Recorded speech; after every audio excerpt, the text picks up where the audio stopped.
नमस्कार साथियों, मैं ईरा जौहरे। अभी आप लोगों को मैंने 6 भाग सुनाए हैं शुभदा दी के। पूर्णिमा शर्मा जी द्वारा रचित, पूर्णिमा राघव शर्मा जी द्वारा रचित कहानी शुभदा दी के मैंने 6 भाग आपको सुना चुकी हूँ। आपको आशा है पसंद आए होंगे। तो मैं अब आपको आगे की कहानी सुनाने जा रही हूँ। तो वो कुछ इस प्रकार है।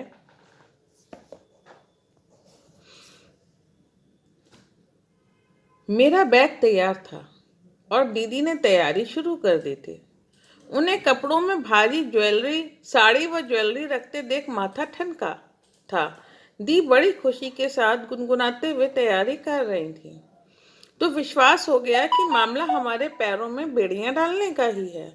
उन्होंने जो शॉपिंग के दौरान मेरे लिए सिल्क की पीली साड़ी, काहिया बॉर्डर जिस पे सुनहरे हाथी बने थे, वह भी जब रखी तो पूरा यकीन हो गया। लेकिन जब सब लोग मुझे सरप्राइज देना चाहते थे तो मैं सब कुछ जान कर भी चुप रही। बस केतन पर गुस्सा आ रहा था। कम से कम उन्हें तो फोन करके मुझे बता देना चाहिए था। क्या वह भी सरप्राइज देने के मूड में है? केतन जोशी मेरे मायके में हमारी ही कॉलोनी में 2 घर छोड़ के रहते हैं। हम एक ही स्कूल में पढ़े, बस वे 2 क्लास आगे थे। मुझे छोटी मोटी कोई भी परेशानी होती तो साथ खड़े होते। इंटरमीडिएट के बाद पिलानी चले गए थे। जब बीई करके आए तो थोड़े दिन में उनसे लजा कर नहीं बोली। घर में उन दिनों वातावरण ही ऐसा था कि किशोरावस्था में लड़कियों की दोस्ती लड़कों से अच्छी नहीं समझी जाती थी। हालांकि केतन के घर में ऐसा कोई बंधन न था, इसलिए नजर नहीं आया क्योंकि वहां कोई लड़की नहीं थी। केतन जितिन बस 2 भाई। जितिन भैया हमसे उम्र में ज्यादा बड़े हैं तो उनसे निसंकोच बातें करते थे हम। दीदी की शादी पर केतन का घर में आना जाना बढ़ गया था और वो माँ पिताजी की हर काम में मदद करते थे क्योंकि छुट्टियों में घर आए थे। जबकि जितिन भैया और मेरे दोनों भाई जॉब के कारण शादी के कुछ दिन पहले ही आने वाले थे। शायद उन्हीं दिनों हम दोनों करीब आए थे। यह बात घर वालों से छुपी नहीं थी, बल्कि एक दिन हंसी मजाक में आंटी यानी केतन की मम्मी ने माँ से कह भी दिया था, हमारे यहाँ तो पहाड़ियों में ही शादियां होती हैं, लेकिन लगता है केतन की शादी गैर पहाड़ी परिवार में करनी होगी।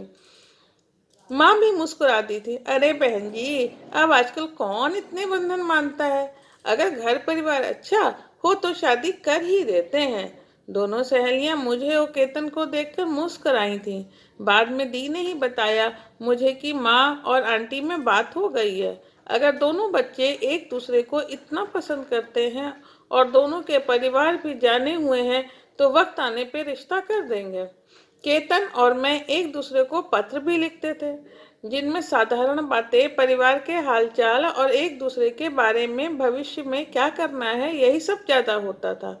अभी 6 महीने पहले ही तो केतन को बड़ी अच्छी जॉब मिली थी, मल्टीनेशनल कंपनी में। जब से मैं जॉब में आई अक्सर फोन पर बातों के अलावा एक बार हल्द्वानी मिलने भी आए। अपने पैतृक गांव अड़मोड़ा अल्मोड़ा जिले में जाते वक्त 3 घंटे तक रुके थे। तभी बिना लाख लपेट के पूछा था, इस बीच किसी और को पसंद तो नहीं कर लिया आपने लिए?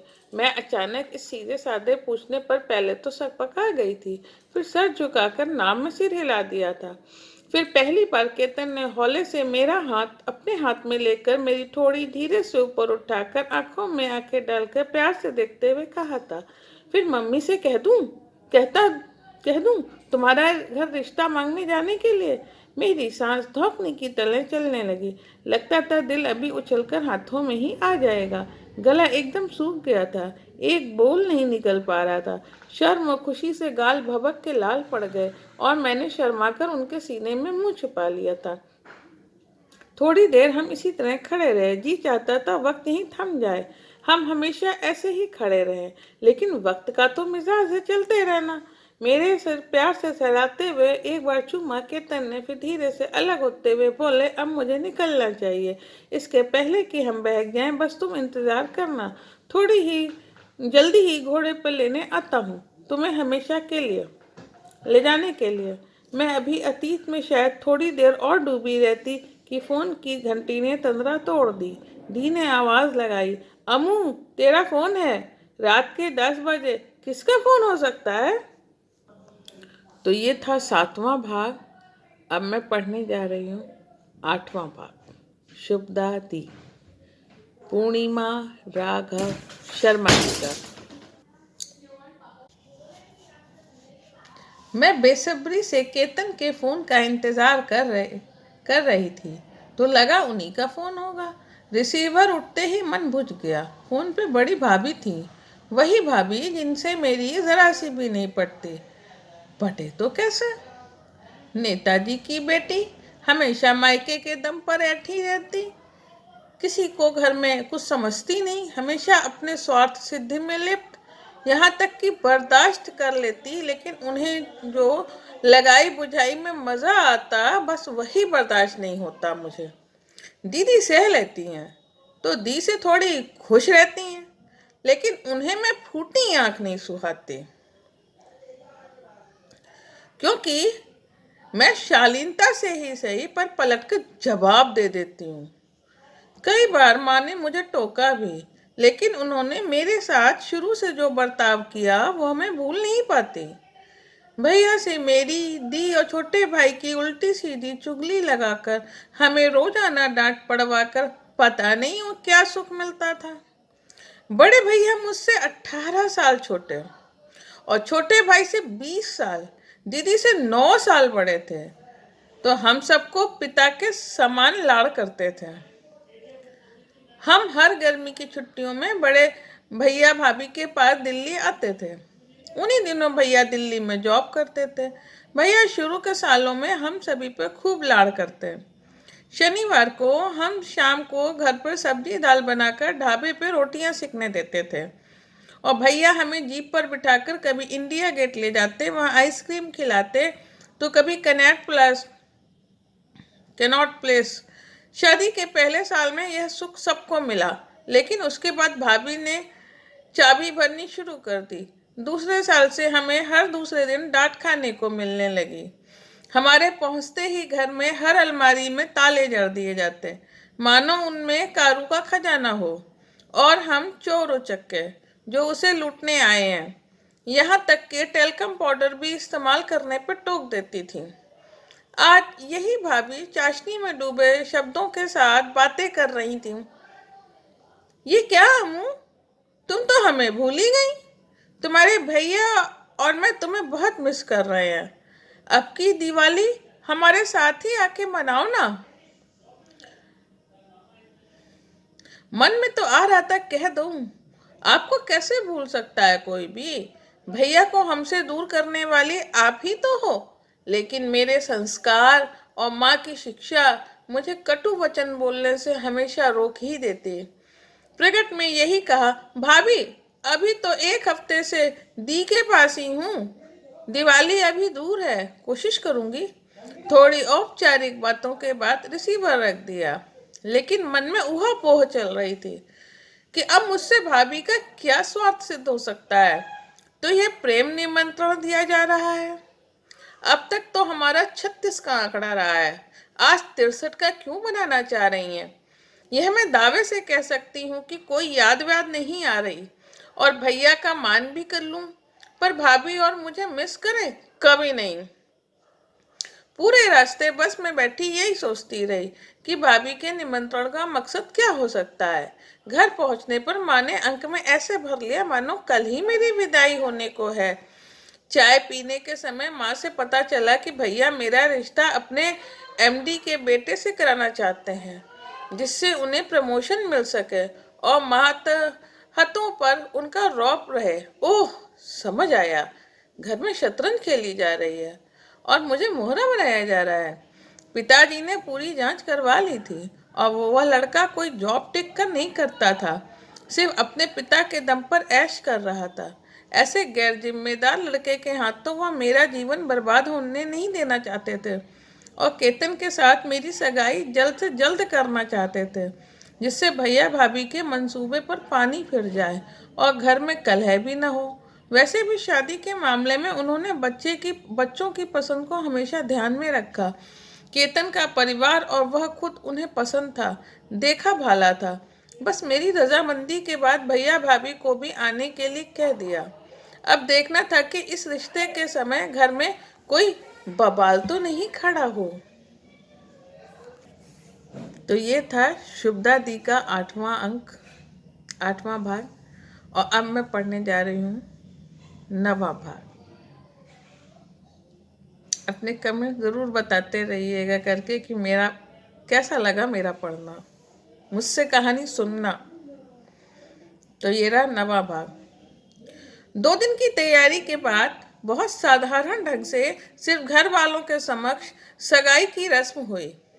बड़े भैया भाभी सिर्फ वीकेंड के लिए आए थे और सगाई में दोनों बेमन से शरीक हुए थे, क्योंकि उनके मंसूबे पूरे नहीं हो सके थे। सगाई के दूसरे दिन वे दोनों वापस लौट गए। तो माँ ने चैन की सांस ली। अब उन्हें चिंता थी कि शादी निर्विघ्न संपन्न हो जाए। इस बार बड़े भैया से कोई उम्मीद नहीं थी। पिताजी और मंझले भैया को ही सारी तैयारियां करनी थी। जेवर माँ ने पहले ही बनवा रखे थे। शादी लोकल थी। घर से थोड़ी दूर ही एक होटल में रिश्तेदारों के ठहरने की व्यवस्था की गई थी। चूंकि मैं हल्द्वानी में थी, केतन दिल्ली में, अभी साथ रह पाने में थोड़ा विलंब था, तो पिताजी ने जहेज के सामान का एक मुश्त चेक मेरे ससुर जी को दे दिया था और माँ ने भी एक चेक मेरी सासू माँ को लड़के वालों के कपड़े आदि के लिए दे दिया था कि वो लोग अपनी पसंद का सामान ले सकें। बस मेरी साड़ियाँ सूटों का जिम्मा दी ने ले लिया था। मेरे साथ शॉपिंग कर लेंगी।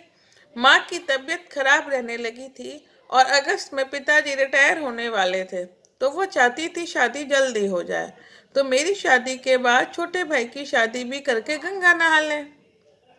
अगले महीने की 21 तारीख को शादी थी। शादी में देर लगती है तो सुपात्र को खोजने में, वरना तो बड़े शहरों में शादी में कोई देर नहीं लगती, बस आंटी में पैसा होना चाहिए। मैंने अपनी सैलरी भी लगाकर दी के साथ शॉपिंग की। बहुत दिखावा ना मुझे पसंद था और न केतन को। सभी कपड़े सामान ज़रूरत के हिसाब से ले लिए, दिखावे के हिसाब से नहीं। हालांकि मेरे कपड़े देखकर बड़ी भाभी ने नाक सिकोड़ी थी। ये क्या मुँह, इतनी साधारण साड़ियाँ, सब कॉलेज में पहनने लायक, शादी की जैसे तो नहीं लगती।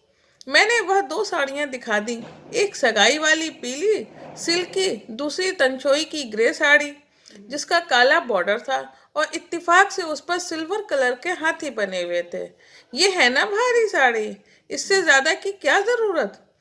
शादी से 2 दिन पहले ससुर जी पिताजी से मिलने आए तो पिताजी थोड़ा घबरा गए, लेकिन जब उन्होंने कहा, देखिए आपने अपनी श्रद्धा से जो चेक हमें दिया वह शर्मा थे, लेकिन मेरी भी एक इच्छा है कि होटल का और दावत का खर्चा हम दोनों मिलकर करेंगे, किसी एक पर भार नहीं पड़ना चाहिए।